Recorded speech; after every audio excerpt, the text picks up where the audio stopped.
Hi, everyone. Thank you for joining our last session on the EV revolution and how public is going to accept that revolution. And what a splendid topic after the announcement that was made today that the president's going to sign the executive order for 50% EVs by 2030. So this should be a fabulous discussion, and of course with John McElroy leading it, it's going to be.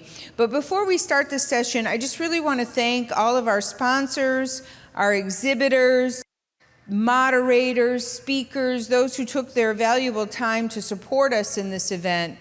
And of course, I have to again acknowledge the CAR team. Our group that put this together is fundamentally 3 full-time people and a couple of students that help us. And they have worked, I'll just say their butts off, excuse my language, to make this event as great as it's been.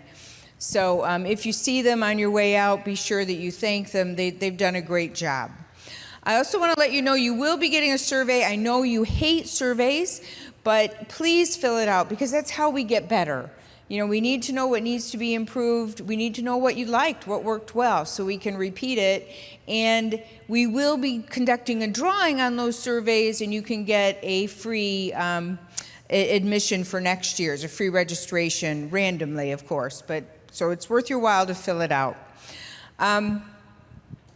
The last thing I want to mention is we will be doing this again next year, the week of July 31st. We've yet to decide the format, how many days, give us time to figure this out, and your survey information will help us as well.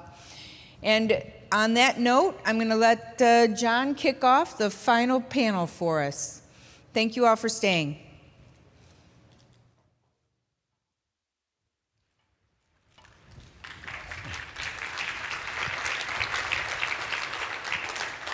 Thank you for that, Carla, and congratulations to all of you for sticking it out to the very, very end here. But, like the saying goes, you saved the best for last. So that's what we're going to make happen here. Yeah, I hear the cheer back there, too. Let me set the stage for what we're going to do here. We've got a terrific panel. I'll introduce them in just a moment here. We'll get into a panel discussion for about a half hour. It's all about how do we accelerate EV adoption.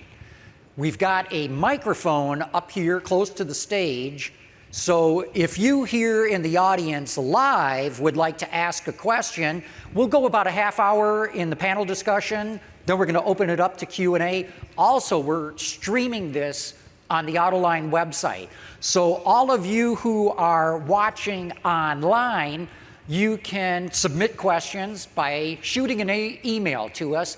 Send it to viewermail@autoline.tv, or you can post your question in the chat room too, and we'll be able to get that. So without further ado, let me introduce the panel here because we've got a terrific lineup. Denise Grewe is the president of LG Energy Solution Michigan. Tim Krug is the director of Global Battery Cell and Electrification Strategy at General Motors. And Mark Hanchett is the CEO of a startup, Atlis Motor Vehicles. So, Carla just mentioned, the president came out today, would love to see 50% EV adoption. I gotta tell you, ever since that news broke, I've been called by radio stations and television stations across the country. They wanna know, is this for real? Is this really going to happen? There's a tremendous amount of interest out there. So Mark, I wanna start with you. You're getting into the market. You're building a really cool looking pickup truck. But I gotta tell you, I know a few pickup owners. They love their diesels. They love their V8 engines. What's it going to take to get those pickup owners out of their trucks and into something like yours? So that's a great question. And just to clarify one thing, I am a diesel pickup truck owner myself. So I understand this sort of completely. And from our perspective, and the way we look at this is that if you're going to make that transition from internal combustion to EV, it comes without compromise.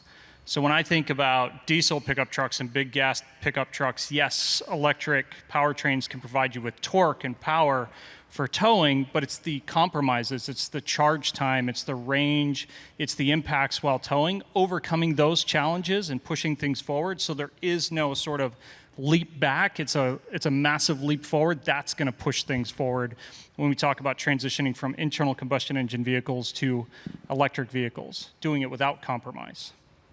And if I could add, John, some of the excitement here to get them interested in this is like what's coming out this fall with the Hummer Super Truck. And that's got some incredible power and torque capability, but then integrating it together where you have a rock climb mode, where you can go take that big wheel, put it up against that rock, lock the front diff, and just have all that torque pull that front end of that vehicle over that, or the crab mode, where you've got some extra maneuvering capability. Explain crab mode for those who have not heard about it. Oh, sorry about that. I just get excited every time I talk about it. So crab mode is where you can actually independently rotate the wheels to laterally move the vehicle.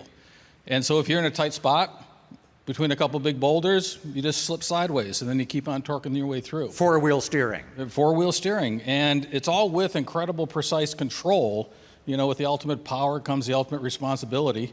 And you have these mechanisms where you can now control all of these maneuvers in a pickup that you just couldn't imagine before. And that's part of the exciting part of the technology. Denise, what are some of your thoughts on this? I mean, we're talking trucks here, but we got to talk about all aspects. Any ideas that you've got of how do you get people excited that are not today? I mean, we know there are people excited about EVs.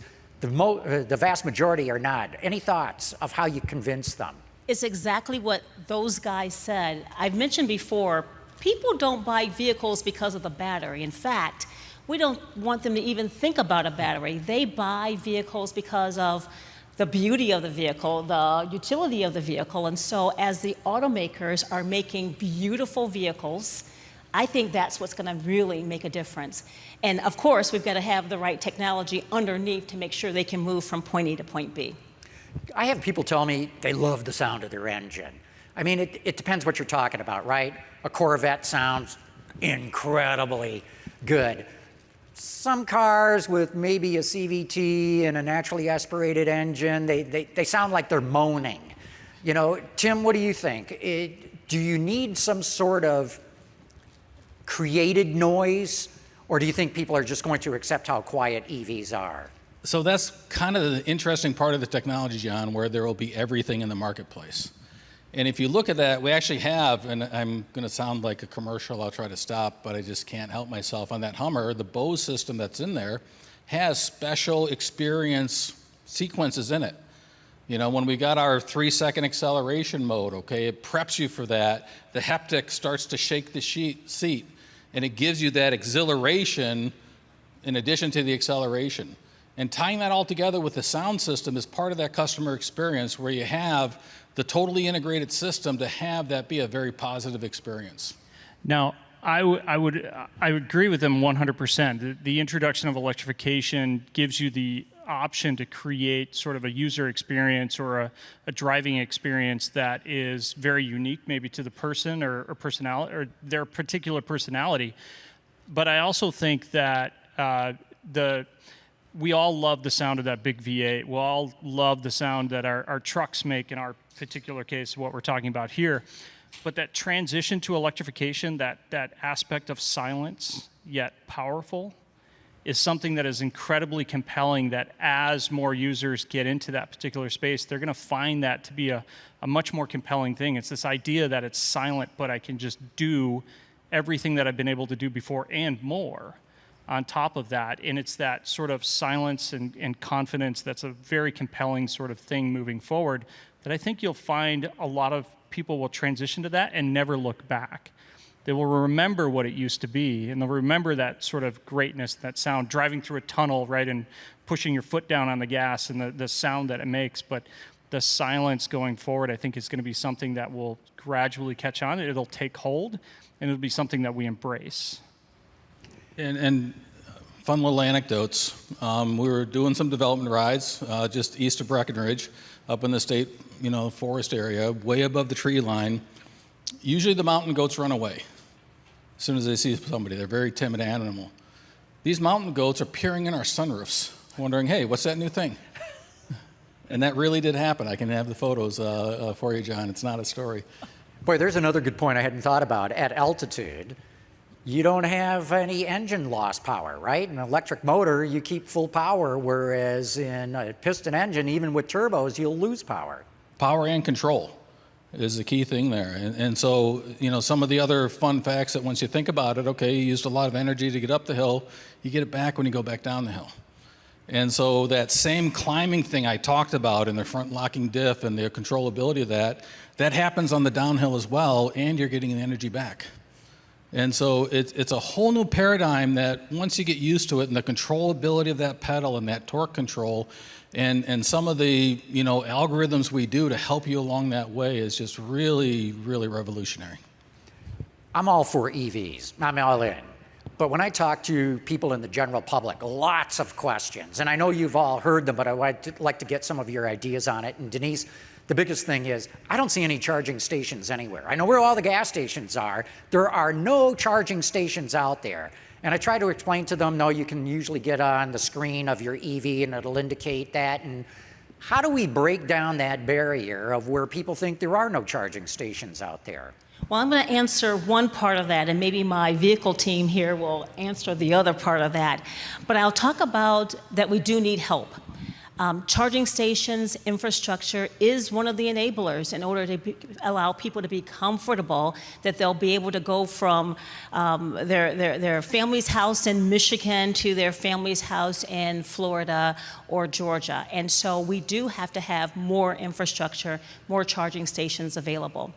On the technology side, we also have to continue to work through allowing the technology to have faster charge. That's one of the challenges that we have, is to be able to charge faster than we currently have today. Now, we're hoping that most can charge at home at night. Just like at night, at about 11 o'clock, I look at my last email, and I turn off my ringer because I do want to get some sleep, and I plug my phone into the wall. Well, I can think the same learned behavior that's happening with people with plug-in vehicles, the same thing. At the end of the day, or at the right time where energy is less costly, to plug in their vehicle or on their phone, just say charge, and they'll be able to do that. But we do need some public charge support, and I think through some of the work that's happening in Washington, D.C. today with the infrastructure bill, they're really trying to add some support in helping the various industries put charging stations along the way. So I agree with her 100%. Is charging infrastructure is a big thing, and integration within the vehicle itself and a seamless sort of customer experience is going to be that big push moving forward. I can tell you that with a gas station today, pushing 8 different buttons just so I can slide my card in and pay is one of the most aggravating things moving forward. So the concept, which we know it exists, we know it's out there, of the plug-in charge workflow is going to be a key aspect of moving forward tomorrow, and doing it across the industry, not just with a single manufacturer, but every single manufacturer that's out there, every vehicle that's out there having that seamless experience. But in terms of charging at home, I think we talk a lot about that, and I just want to counter that a little bit, is that there's a large portion of the population that cannot charge at home.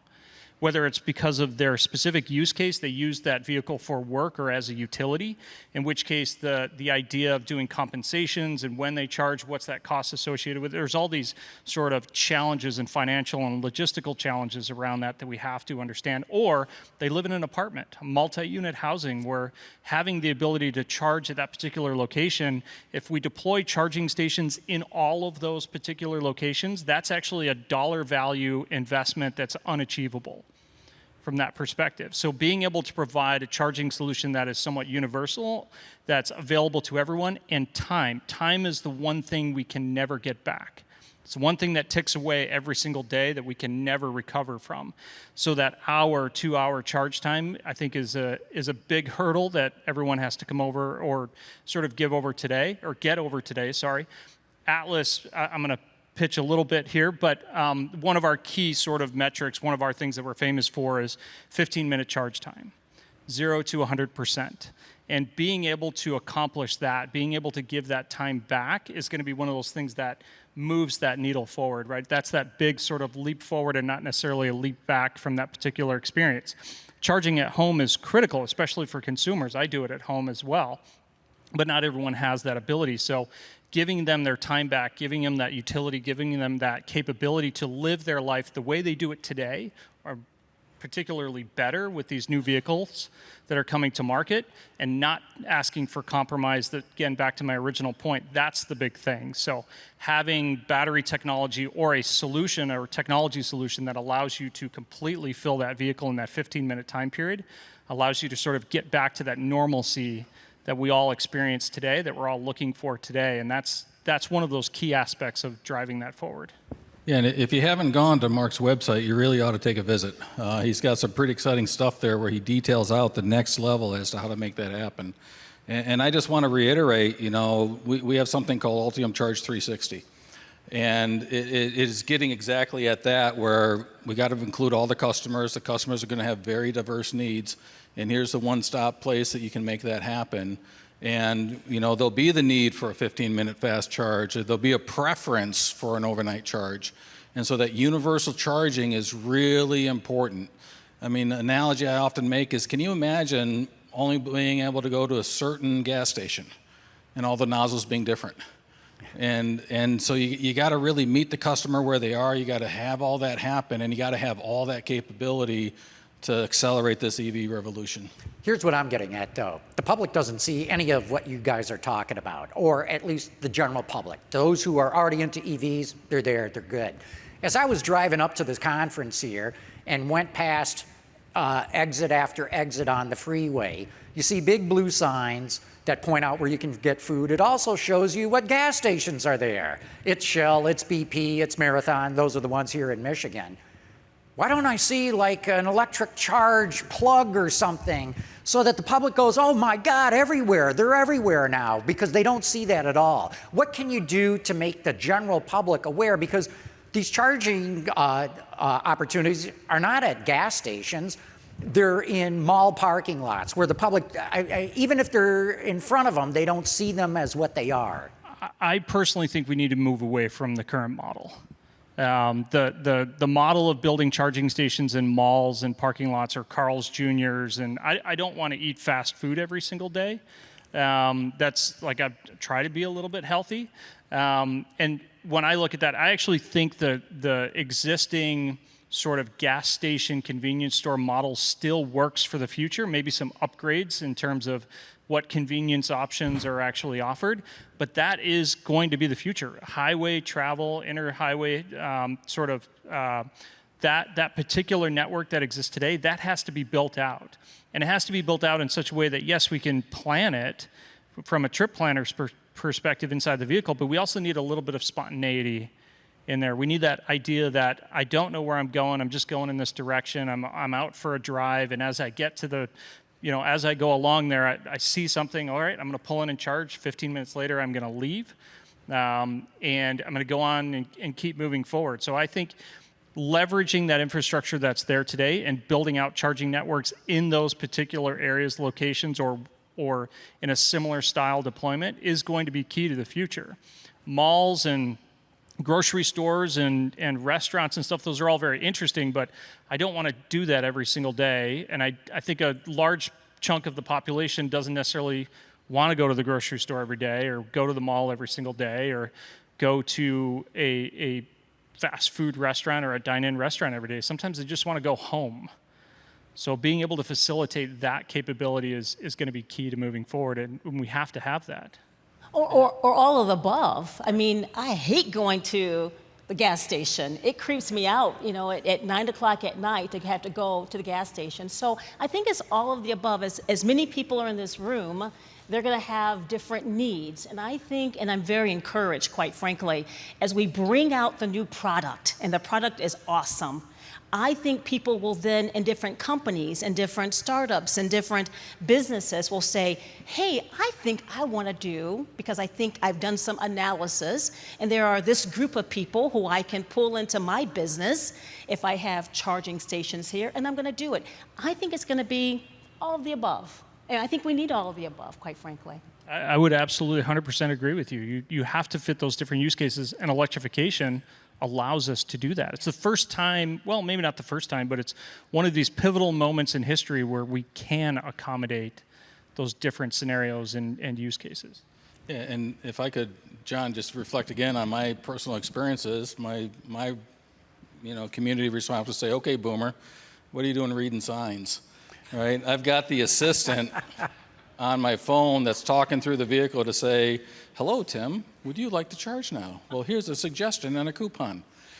And I think that's The coupon is important. Yeah, Yeah. or something like that, right? And I think that, again, just for awareness, right? The Ultium 360, the Energy Assist app, that's where the entire better lifestyle, better than what you have today, happens with that.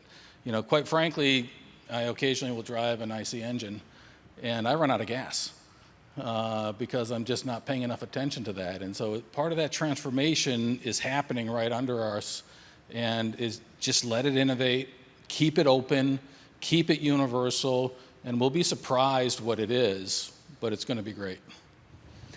Hey, why don't we open the mic here for anybody on the floor who would like to come up and ask a question? Don't be shy.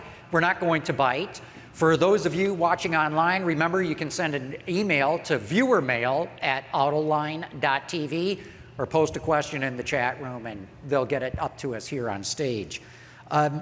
Here's the other question. And I'm trying to represent the consumer and what I hear from consumers. Oh, wait, come on up here, Chris. We've got our first question.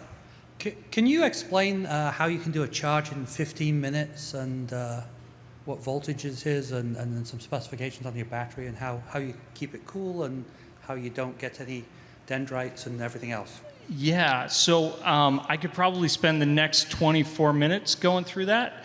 I will say that the way we're doing it is chemistry agnostic, so we're able to accomplish this goal whether using NMC, NCA, LFP chemistries. It really came down to, I'm just going to say thermal management. I think he alluded to it best. If you get on the website, we explain everything in YouTube videos and informational videos that are posted on social media. When it comes to transparency, I'm going to boast a little bit. Atlis Motor Vehicles is probably the most transparent automotive startup company in the world, where we do weekly updates. I literally get on YouTube every single week and talk about what we've accomplished that week, even when it's not exciting.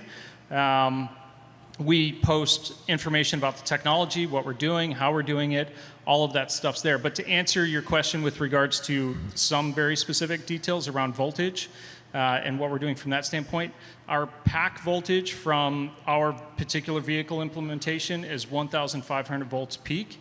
It can transition down to 750 and it can transition down lower to that to meet accommodations for CCS standards that are out there today, but we peak at about 1,500 volts, about 1,000 amps. It's about 1.5 megawatts of peak power that's required to be able to accomplish this goal, which challenges the current infrastructure of charging that's out there. CCS can't get to that particular point, so we'll see what happens over the next couple of years. We're developing our own tech around charging that is very unique. I think is very simple, actually, as well.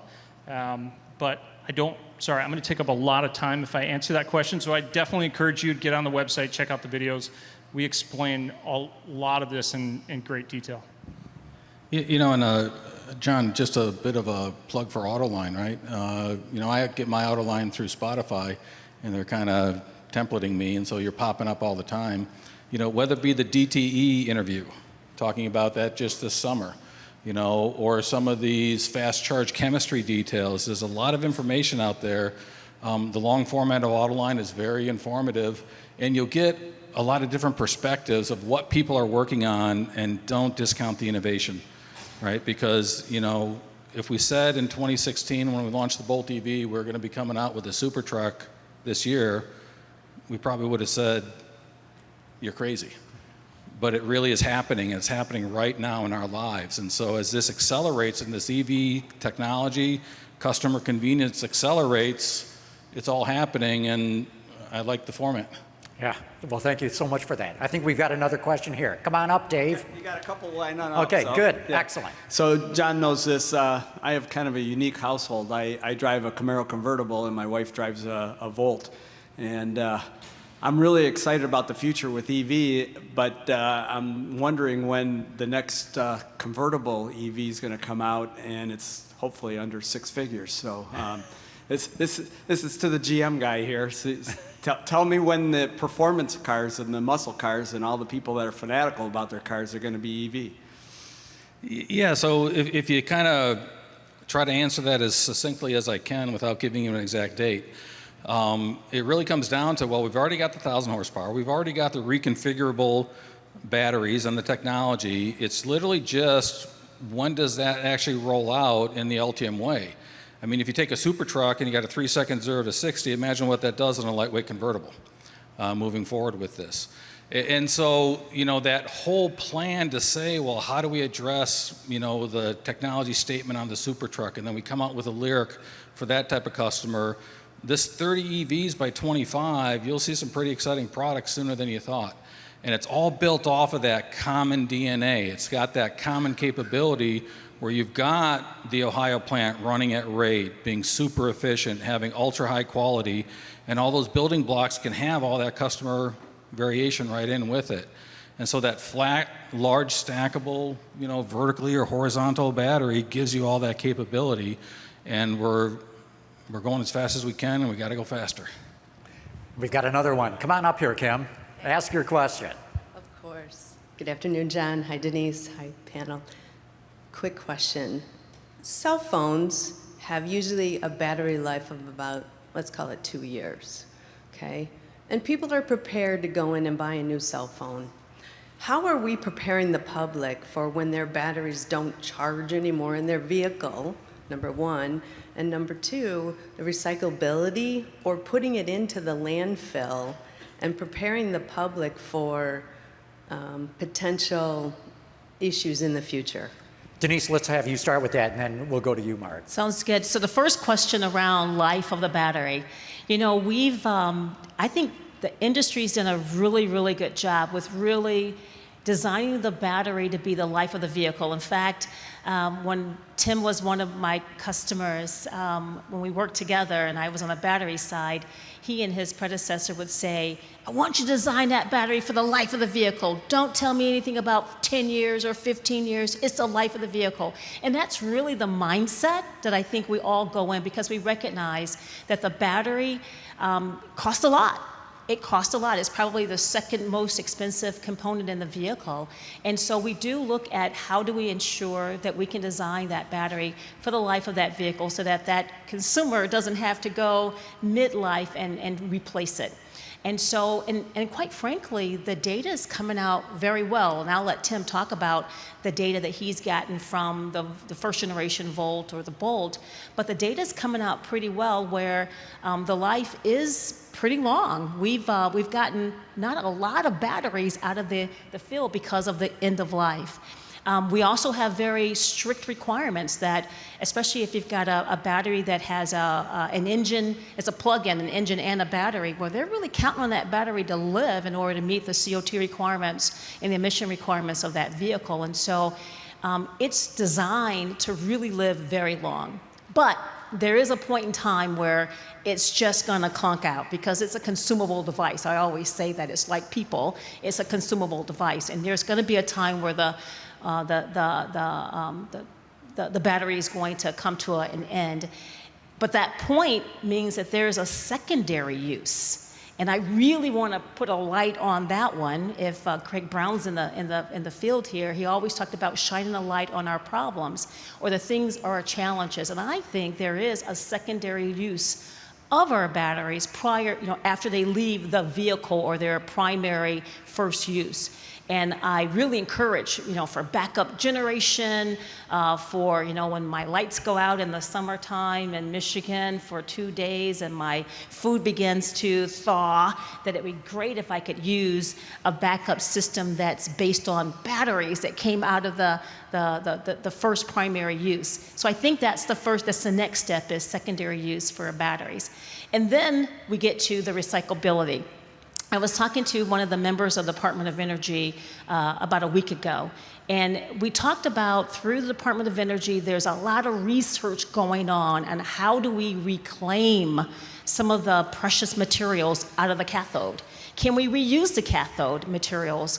It's a little bit different than lead acid. There was some good value that can come out of that more easily For the lithium-ion technology, not as easy, but there are activities happening in the research realm, in the collaboration activity with General Motors on how do we continue to work down that path of not having these batteries go into a landfill, because that would be irresponsible. So a lot of work to be done on that last end.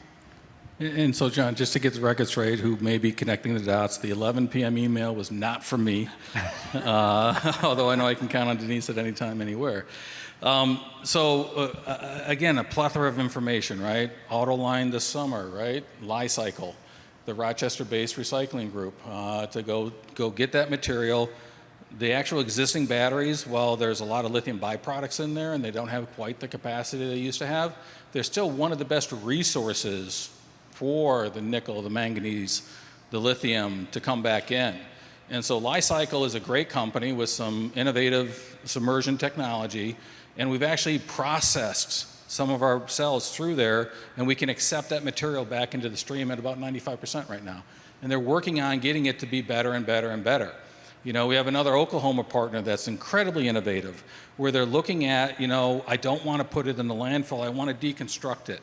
And if you look at some of the Ultium fundamental sustainability design requirements, we tried to make it so that it's a large format, but you can kind of think of those foils are welded on either side, submerge it, water jet it, pull it apart, cathode anode separate, less processing required with that in a very safe way. And so the fundamental, when you start down this path, how do you make sustainability a priority? You know, how do you make sure that you create the innovation in the recycling area, you provide the need and the path and the acceptance of it right up front? And like Denise said, we've got Bolt EVs with 500,000 miles on them. We're not getting a lot of product from there, you know, but we want to get all aspects of that. You know, what is the Ultium LLC Ohio factory scrap? And how do we get that right back into the stream, working with that? And so that was all fundamental to say, we want to get to the point where most of this material can become through the life cycle after a secondary use. Yeah. Yeah, so I wanted to say both of these sort of comments here, and we actually just did a partnership with Li-Cycle to start talking about how we're going to do recycling and everything else. I also think that in the next 2 years, I'm going to call that one for a very specific purpose, you're going to see vehicles that go 1 million miles. On a battery pack. And the ability to go 1 million miles means we're talking about new business models, new infrastructure models, new ways of building a company in this particular space, how we market, sell, in our case, subscription sell or market those particular vehicles, where those materials, they come back, we recycle it, we basically bring it right back into the cycle, build hopefully another battery after that, and then keep going from there. But I would agree that secondary use cases, once it's done, then recycling it after that, processing it, hopefully putting it back into another pack afterwards with partnerships and companies that are doing some of those recycling efforts. But I think the inherent fear that the battery pack is going to die before the rest of the vehicle dies, I think that's disappearing, and that's all pretty much gone today. It's just it's a hurdle that we have to get over in terms of messaging and what's happening.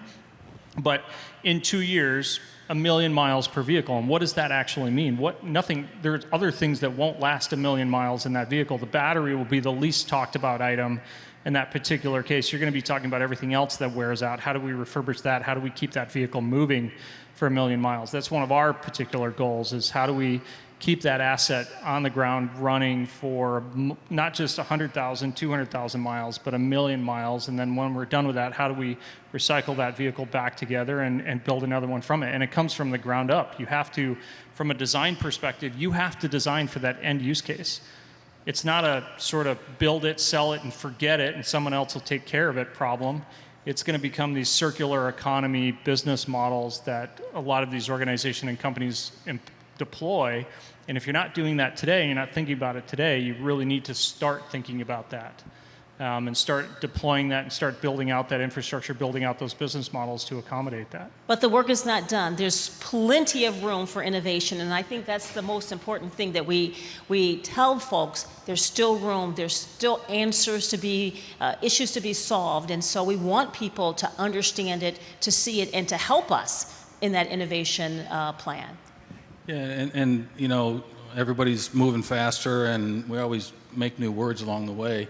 And so innovation with competition, or innotition, is what's really happening in this space, where, you know, you collaborate, you say, well, this is what I really need to, you know, if I just had this in the Ultium cell, I could take the cost out of recycling by X% or things like that. And collaborating with all of these different innovators to go have that happen, it's really going to converge.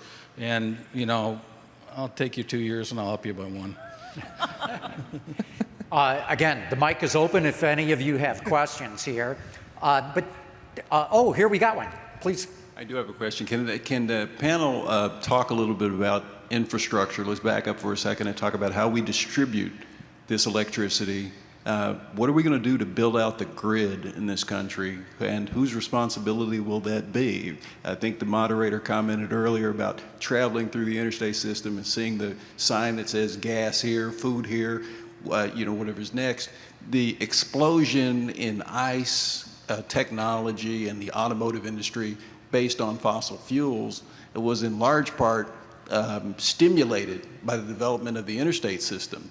Along an interstate system, I'm from Indiana, right? So a lot of rural roads, old state roads, highway, the interstate highway system has gasoline stations everywhere, but you can drop off petrochemicals, right? You can truck it in, you can fill up a tank, and you can drop it to a remote area.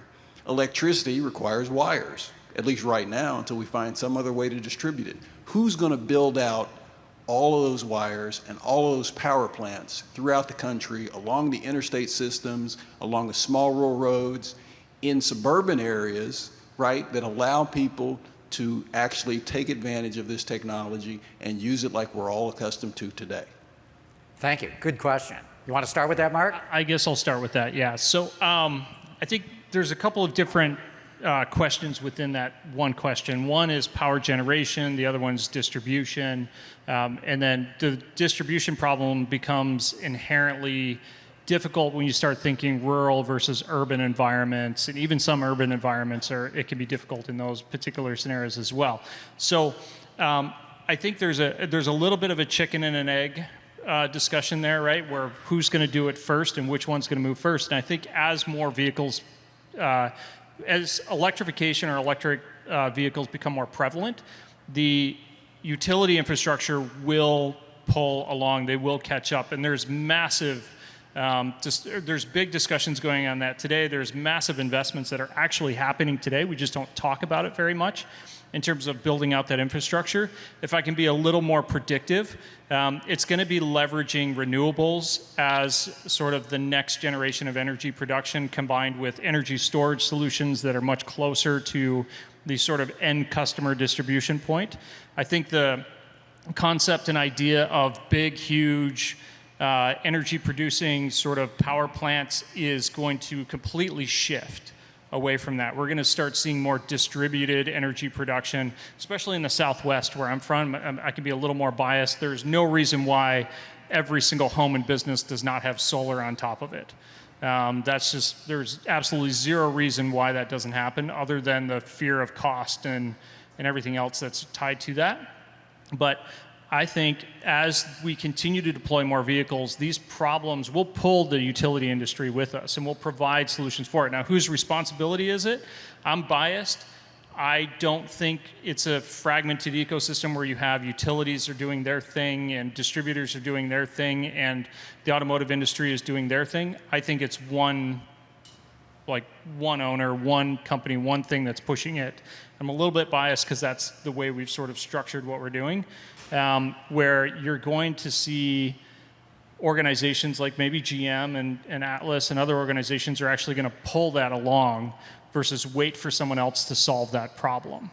I think for us to be successful, we have to move that needle, and we can't wait for someone else to move that needle. So we're going to have to pull that along. We're going to have to push that along and provide that solution for those end customers. Tim, Denise, any thoughts to add to that? Go ahead. So I think the question was very insightful, and it's a very big pain point for our customers. And if I could supplement what Mark was saying, right, it's going to be a different situation altogether, right? I mean, we are collaborating with EVgo to pull them. along here, and another 3,000 fast charge stations throughout the United States. But in addition to that, it's going to be a whole new thing where maybe you want the 450-mile vehicle, so that just never happens to you.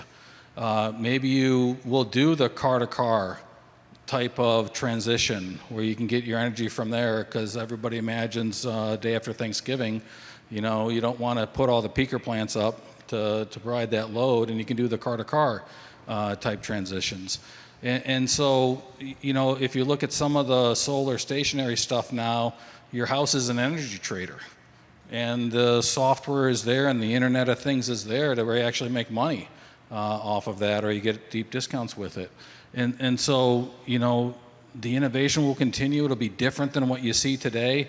Nobody wants to put in a dedicated distributed DC line out of Oklahoma to have it not be used. And so having that efficient innovation come forward with it while the OEMs pull it and we try to meet our customers' needs, it'll be a great different experience. My only comment would be, I think it's a collaboration. I think you're going to have the OEMs. I think you have to have the state and federal and local governments. But I think the people have to speak up and say, this is what we want. This is where we want our tax dollars to go. And I think the more, again, chicken and egg, the more people have these beautiful vehicles, then they demand more support in order to be able to facilitate their vehicles. So I think it's kind of a collaboration. I think it's not one. I think it's all. And I'm hopeful that in the next year with the mandates that are coming from Washington, with the state and local teams trying to also bring in more investment for batteries, for electric vehicles, that I think the infrastructure has to go along with it. It's a hand in glove. It can't be separate. And I think it's a collaboration that's required. Now, collaboration sometimes is not so easy to get, but I think it really requires all of the above. Okay, hold on one sec. We got another question here. Come on up, sir, to the microphone. John, if I could... Yeah, go ahead right now. While you're coming up. Thank you. No. 1 second. Finish. Per your DTE interview, right? They actually saw it as a benefit because you take those long spurs and those long lines, that EV actually stabilized that network according to DTE on Autoline. Yeah. And so it's surprising that it can be welcomed as a benefit, not as a problem. Yeah, and let me interject too then. I'm glad you brought that up, Tim, to the questioner on that. The utilities cannot wait for electric cars. Electric demand in the United States is actually flatlined, right? This snapshot in time, it's going up because we're coming out of COVID lockdowns and the like, but it's flatlining. They can't wait for electric cars to hit. It's the only way that they're going to grow. It's a massive growth opportunity for them, and yes, it's a revenue driver. Sorry, sir, please step up. Hey, so we know the technology is iterating super fast. So do you see that consumers are maybe putting off a decision for a fear that next year's model will have a little more range or a little shorter charging time? And if so, what can we do with software, dealer updates, over-the-air updates to give confidence that they can purchase a new vehicle sooner but not be immediately left behind? So I'll let you two maybe answer that first, and then I'll chime in. Yeah, and so again, on the Ultium architecture that we have the vehicle intelligence platform that has the over-the-air update with the feature enhancements with it. And we have the ability to say, well, the new batteries can go in the old vehicles, if that wants to happen for you. But I really think it comes down to, you can get a 450-mile car coming out soon with that. What else would you want? And then it really comes down to, well, with the ability to put a new battery from 2025 into a 2021, hopefully that gives you the confidence to say that you don't have to wait. You can go right now. You can be part of the revolution.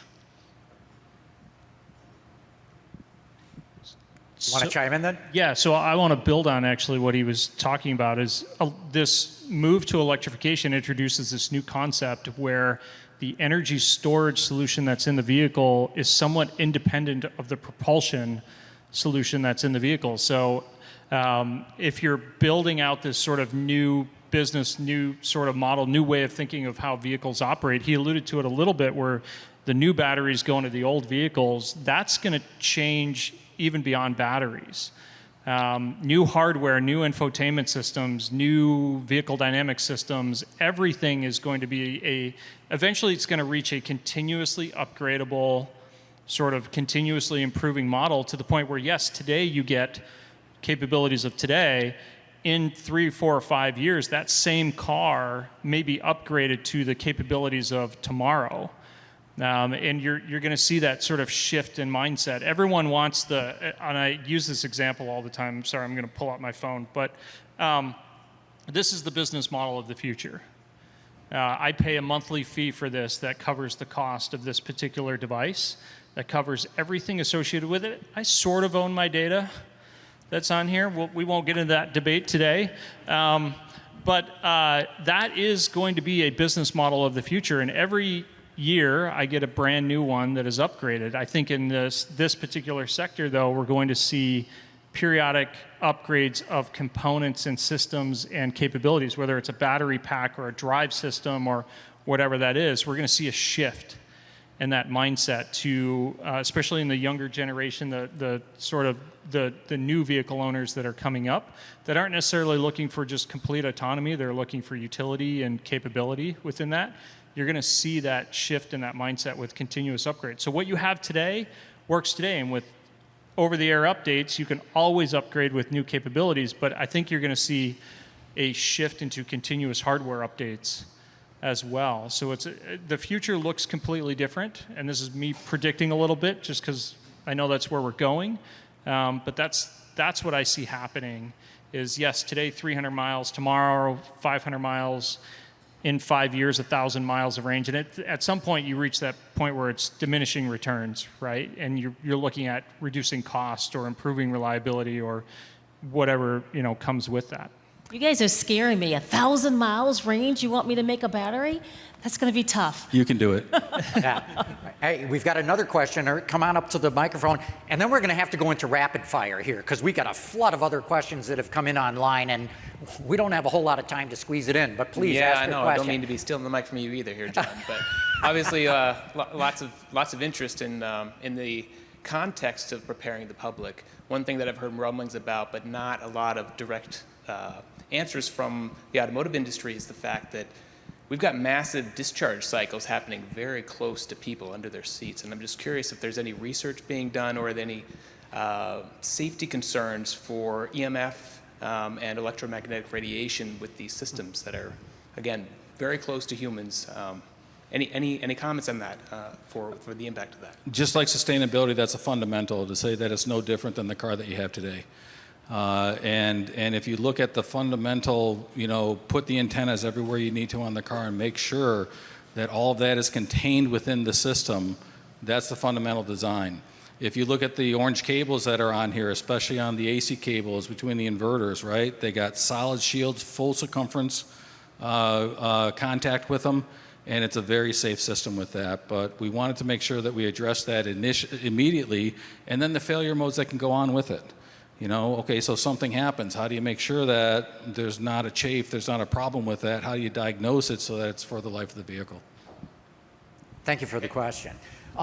We've got a lot that are coming in online. We're running out of time. We're going to do this rapid fire.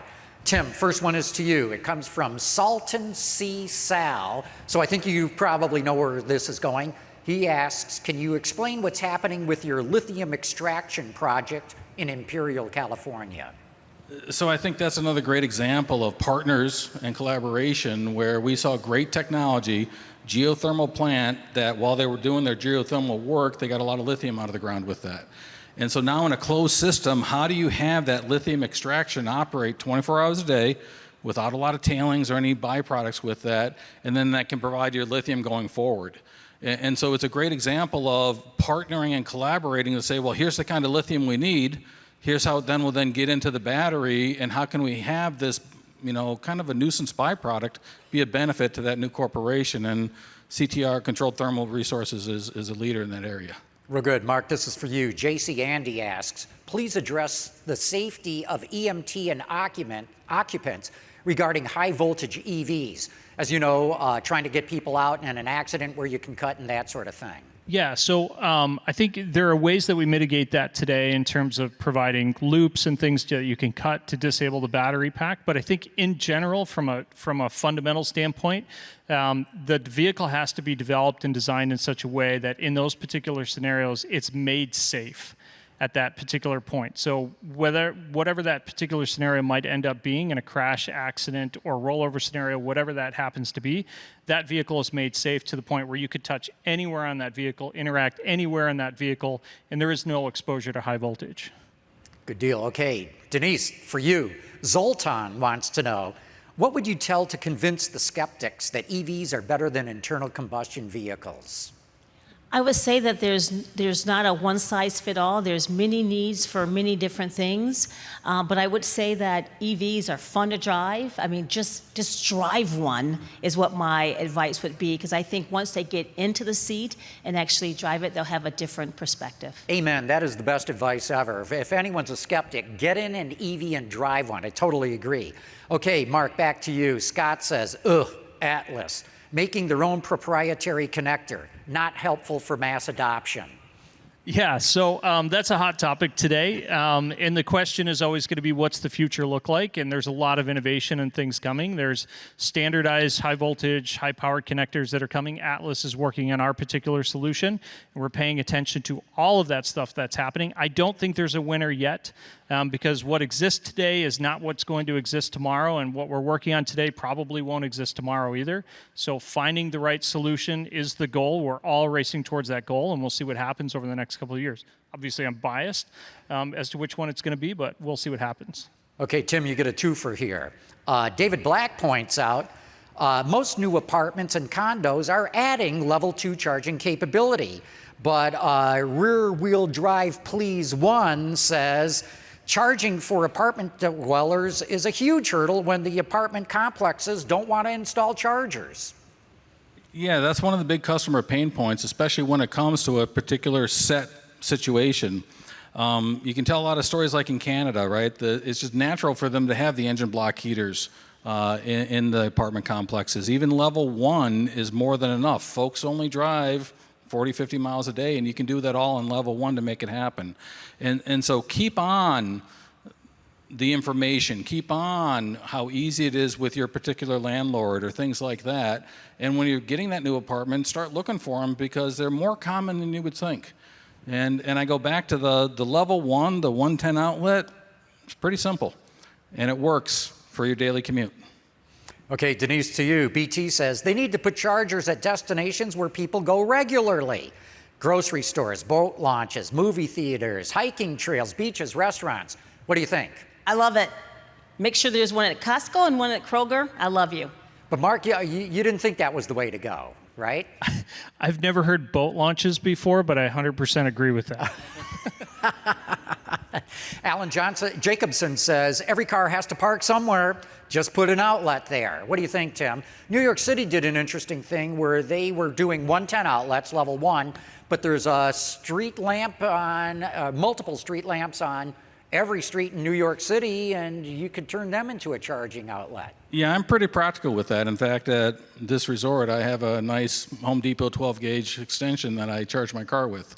And it is incredibly accessible. And I think that's part of the awareness, right? Where you get into this is not difficult, this is easy to do, and then just have that avalanche continue to build as it goes forward.